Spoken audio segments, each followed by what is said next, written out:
अस्सलाम वालेकुम students, this is sir Salim Yusuf from premier institute of commerce and science. आज हम सेकेंड ईयर स्टैटिस्टिक्स का ऑनलाइन लेक्चर 1 जो है वो देखेंगे और समझेंगे। और इस लेक्चर में जो है आपको जो चैप्टर बेटा मैं पढ़ाऊँगा वो है आपकी कोर्स का chapter number 5 index number. Index number क्या है और किस तरह से पेपर में पूछा जाता है और इसके सवालात हम किस तरह सॉल्व करेंगे, वो सारी चीज़ें हम वक्तन फ़वक्तन देखते रहेंगे। तो सबसे पहले बेटा इंडेक्स नंबर की डेफिनेशन को देखते हैं। इंडेक्स नंबर का मतलब क्या होता है? इंडेक्स नंबर जो है एक ऐसा नंबर है जो वेरिएबल्स में चेंजेस को रिप्रेजेंट करता है।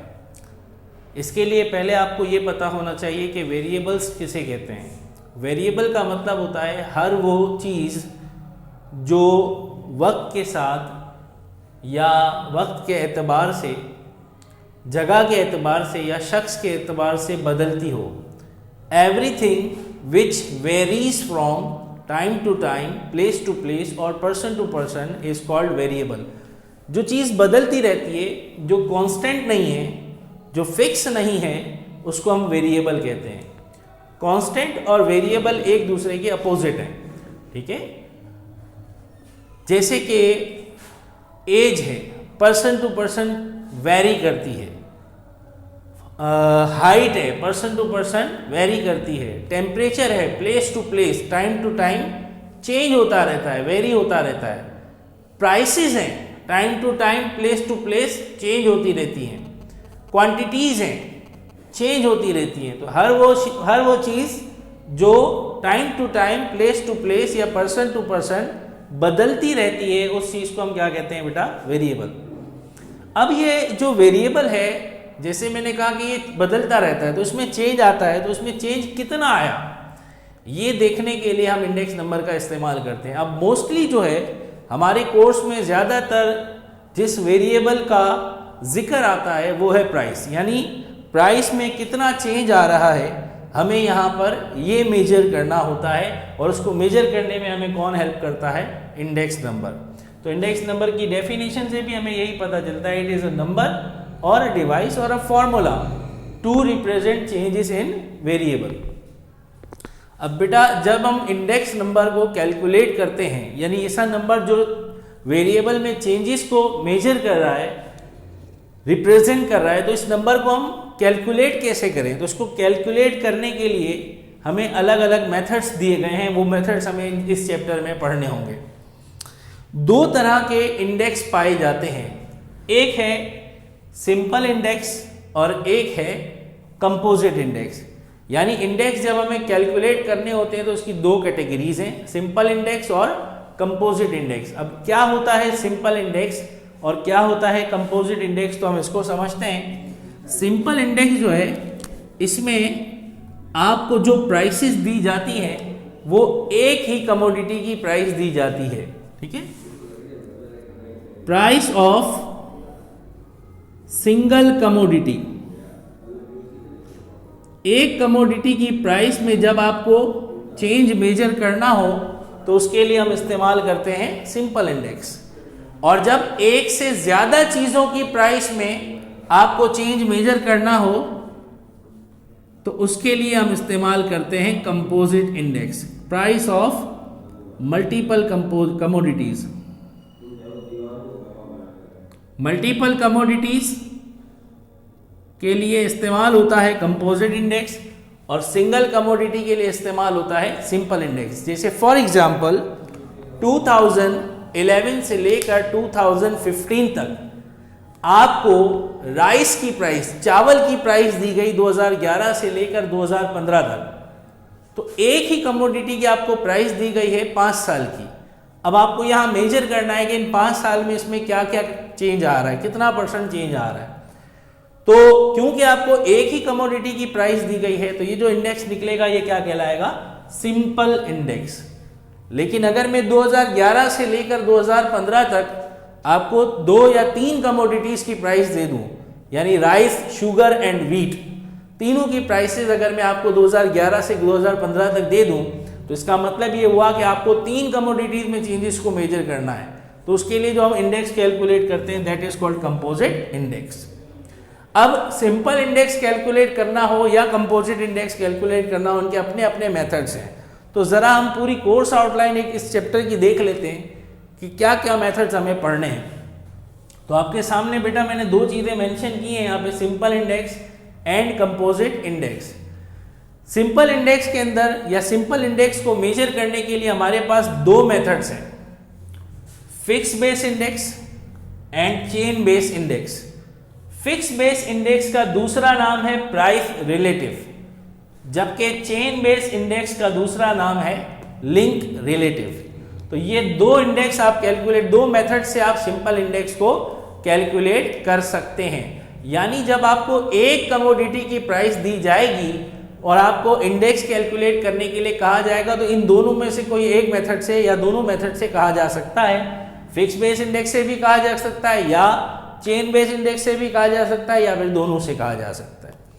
और जब मल्टीपल कमोडिटीज की बात आती है, यानी कंपोजिट इंडेक्स की जब बात आती है बेटा, तो वहां पर भी हमारे पास इसके अंदर भी 2 कैटेगरीज हैं, एक है अनवेटेड इंडेक्स और एक है weighted index. Unweighted composite index में एक कैटेगरी है और एक वेटेड इंडेक्स है। अब इन दोनों में फर्क आप कैसे करेंगे, देखें। एक चीज तो मैंने आपको ये बताई कि कंपोजिट इंडेक्स के अंदर आपको एक से ज्यादा चीजों की प्राइसेस दी जाएगी, यानी हम पहचानेंगे कैसे ये कंपोजिट इंडेक्स है, इसमें आपको एक से ज्यादा चीजों की प्राइसेस दी गई होंगी। जैसे मैंने एग्जांपल में आपको बताया कि राइस, व्हीट एंड शुगर, तीनों चीजों की या 2 चीजों की प्राइस या 4 चीजों की प्राइस आपको दी गई होगी।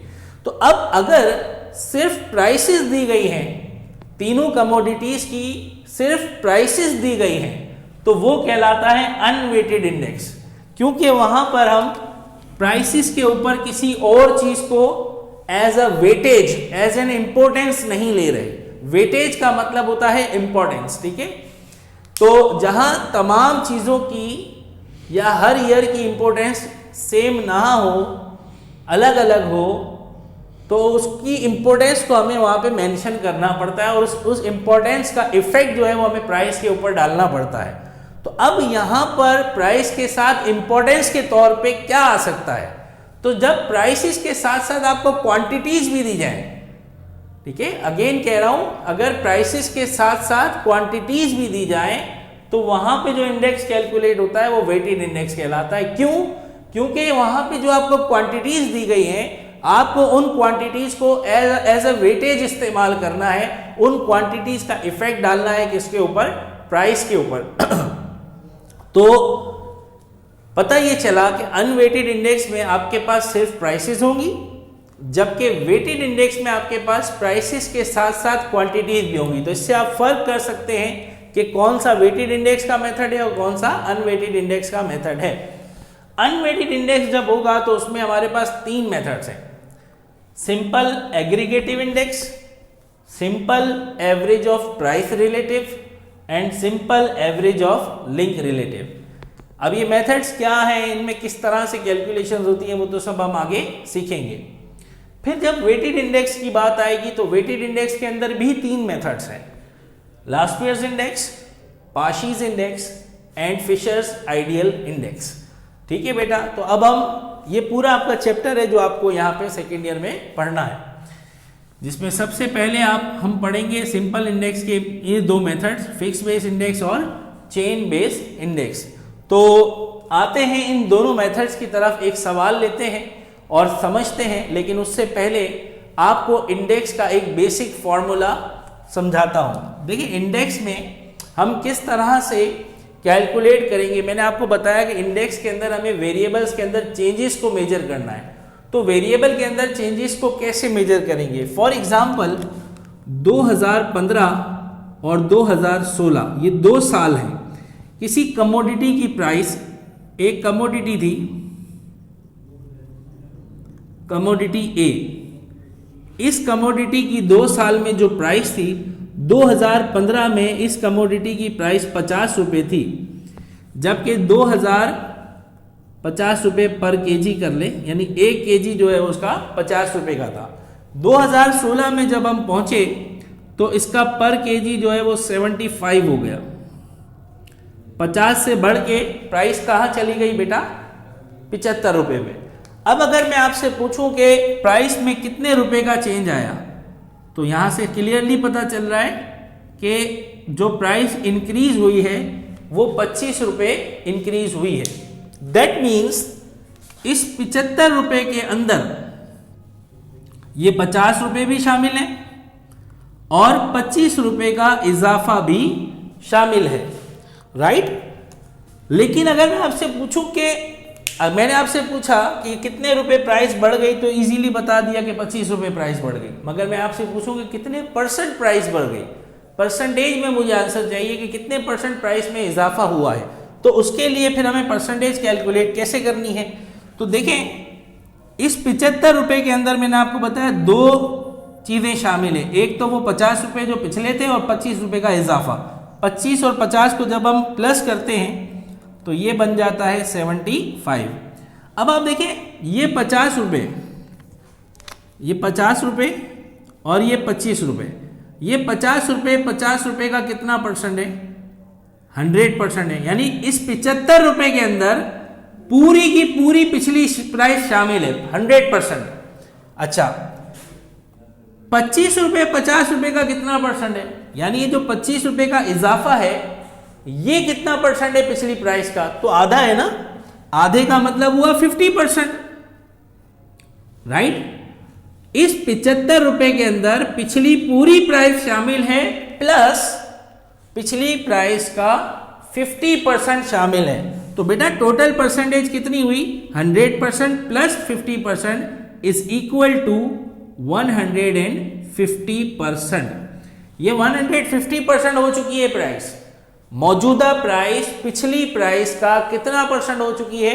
150%। 150% क्या बता रहा है कि इसमें 50% का इजाफा शामिल है और 100% पिछली प्राइस शामिल है।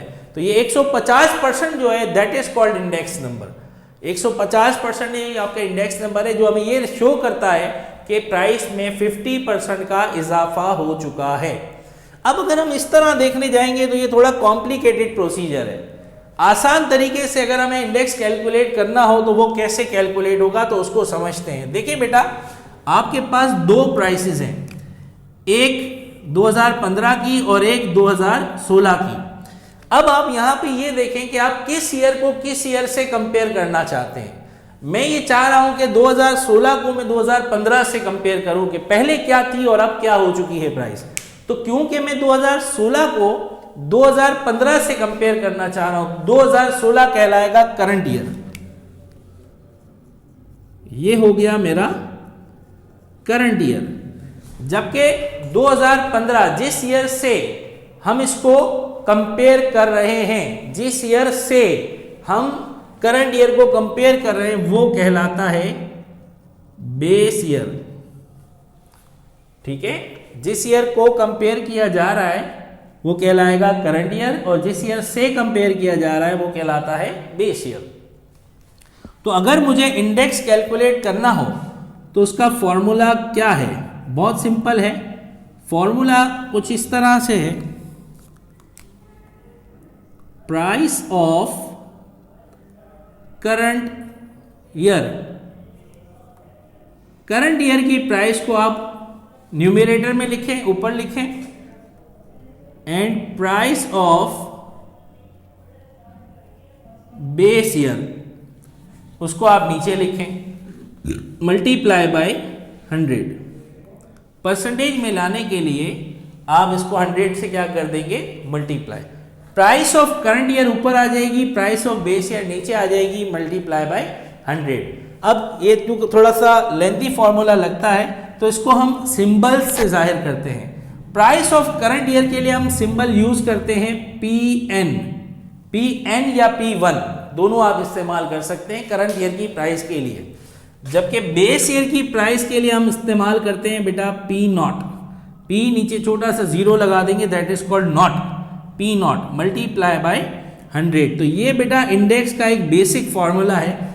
टू कैलकुलेट इंडेक्स हम क्या करते हैं? करंट ईयर की प्राइस को बेस ईयर की प्राइस से डिवाइड कर देते हैं और मल्टीप्लाई बाय 100। ये बेसिक फॉर्मूला है जो आपके आखिर तक तमाम फॉर्मूलाज में इस्तेमाल होगा। ठीक है बेटा, तो आगे बढ़ते हैं और अब आते हैं हम अपने इन दो मेथड्स की तरफ। एक सवाल लेते हैं जिसमें हम ये कैलकुलेट करेंगे। क्वेश्चन है कैलकुलेट फिक्स्ड बेस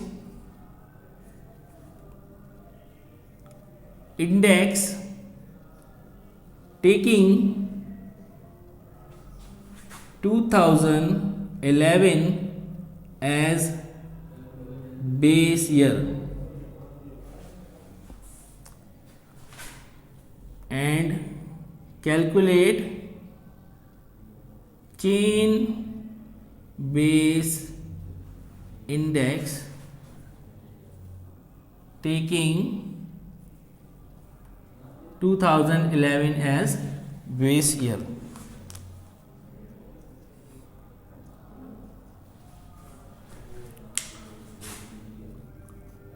एक तरफ आपके पास ईयर्स मौजूद होंगे और दूसरी तरफ होंगी प्राइसेस।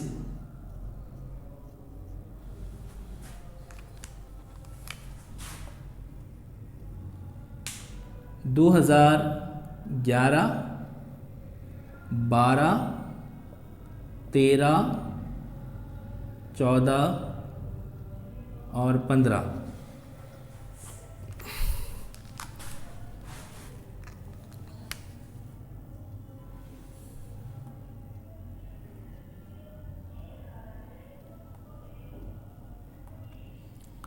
इन 5 साल में बेटा ये आपके पास प्राइसेस हैं, ठीक है, जिनका हमें इंडेक्स कैलकुलेट करना है। तो सबसे पहले हम आते हैं फिक्स बेस इंडेक्स की तरफ। फिक्स बेस इंडेक्स कैसे कैलकुलेट होगा वो हम देखते हैं। तो फिक्स बेस इंडेक्स को हम दूसरे किस नाम से जानते हैं बेटा? Price relative. प्राइस रिलेटिव, और नीचे यहाँ मेंशन कर देंगे कि हम बेस ईयर किसको ले रहे हैं, 2011 एज बेस। बेस ईयर हम रख रहे हैं 2011 को।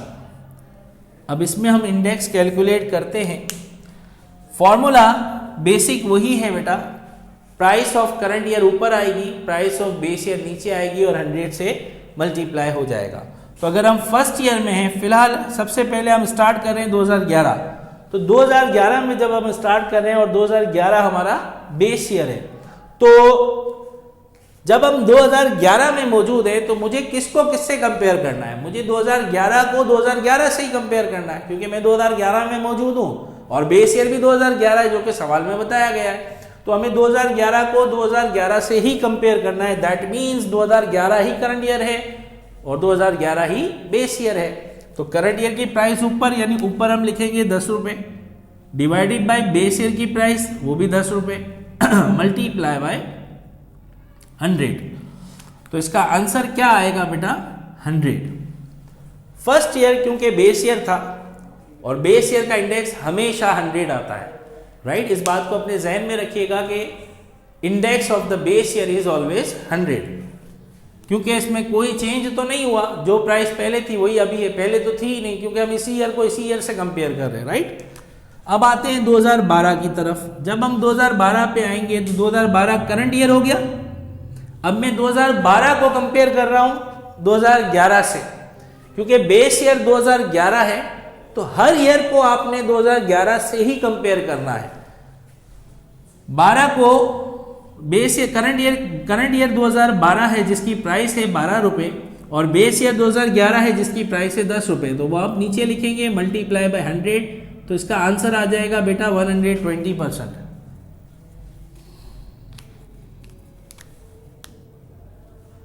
120% क्या शो कर रहा है कि इसकी प्राइस में 20% का इजाफा हो चुका है। 2012 में जब आए हम तो उसमें प्राइस में 20% का इजाफा हो चुका है। फिर इसके बाद 2013 में जब आएंगे तो अब करंट ईयर आपका 2013 हो जाएगा, जबकि बेस ईयर आपका वही 2011 है। तो इसका मतलब यह हुआ कि मुझे हर ईयर को एक ही ईयर से कंपेयर करना है, हर ईयर का बेस ईयर एक ही है, फिक्स है, जो कि 2011 है। तो इसलिए इस मेथड का नाम है फिक्स बेस इंडेक्स। ठीक है बेटा, तो हर ईयर की प्राइस को हम डिवाइड करेंगे बेस ईयर की प्राइस से।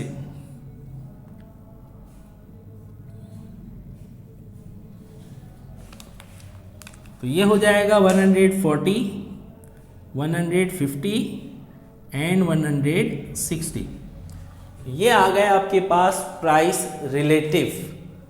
ठीक है बेटा, अब सेकंड मेथड की तरफ आते हैं, सेकंड रिक्वायरमेंट की तरफ आते हैं, चेन बेस इंडेक्स।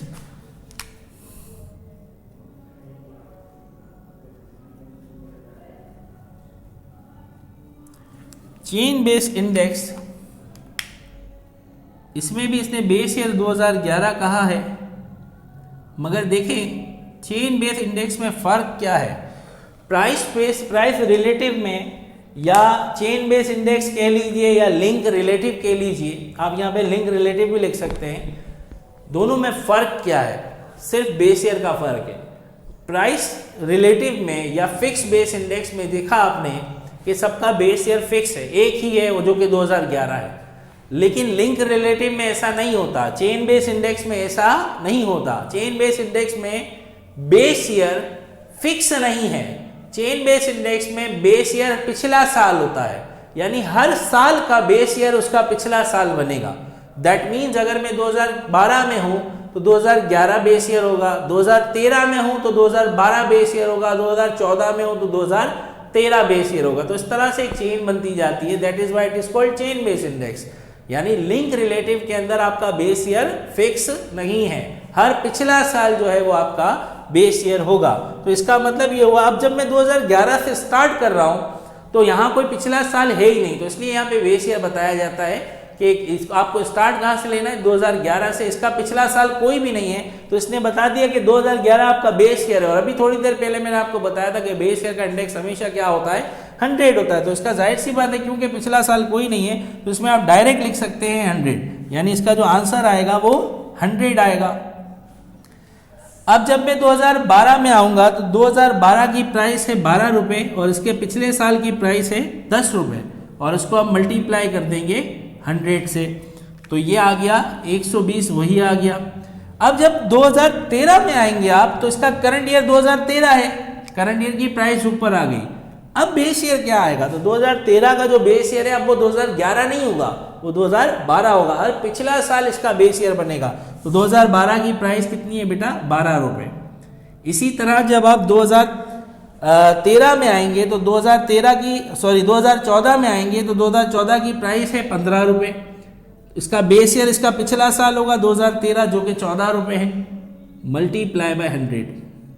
सिमिलरली 2015 के लिए भी हो जाएगा, 16 रुपये इसकी प्राइस है, इसके पिछले प्राइस है 15 रुपये, मल्टीप्लाई बाय 100। तो इसके जब आप इंडेक्स कैलकुलेट करेंगे तो ये कहलाएंगे chain base index. Okay students, तो उम्मीद करता हूँ आपको फिक्स बेस इंडेक्स और चेन बेस इंडेक्स अच्छी तरह समझ में आए होंगे। मज़ीद प्रैक्टिस इसकी हम करेंगे अगली क्लास में भी, और कुछ क्वेश्चंस जो हैं वो आपको होमवर्क भी दिए जाएंगे, और बुक्स के अंदर 5 ईयर्स के अंदर पास्ट पेपर्स के अंदर इनके इसके सवालात मौजूद हैं, तो उसकी प्रैक्टिस भी आप लोग करेंगे। और जो भी इसमें आपको क्वेश्चंस हो तो वो आप ग्रुप में हमसे पूछ सकते हैं। कोई भी आपकी क्यूरीज हो, कोई भी प्रॉब्लम्स हो तो हमसे डिस्कस कर सकते हैं, ठीक है, कमेंट्स में भी और ग्रुप्स में भी। और अगली वीडियो तक के लिए इजाज़त चाहता हूँ बेटा, अल्लाह हाफिज़।